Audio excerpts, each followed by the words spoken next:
It's a cross-linked polymer. Is that lame term enough? It's tubing is what it is. I'm learning that folks in here are a lot smarter than me. Plastic tubing. But yeah, so go ahead then. Greg was asking, like, what do you use that for? When do you use that in application? Well, first let me interject. The PEX it has a memory. Okay, so it how it's engineered, how it's made, it's always going to be in that state. So it never changes. It can be stretched and put in place and bent, and it will always go back to where it goes. But what Greg was talking about was like a distribution box in the attic or the garage or whatever, and your water comes from there.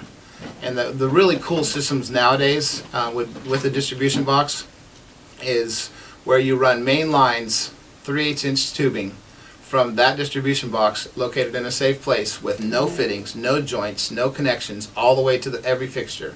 So breaking that down is normally with copper you have 45s and 90s and you have solders. Every joint is soldered. Where this goes all the way from where the main comes in and then branches off to every location. So that without solders or seals or connections. No It's connections. continuous pipe that goes throughout your house. It's the latest and greatest, right? But what happens if that breaks? Is that harder to fix because it doesn't have joints and doesn't have different pieces, or what happens then? If you're a plumber, no. Well, it's easy to fix, and it's not going to break.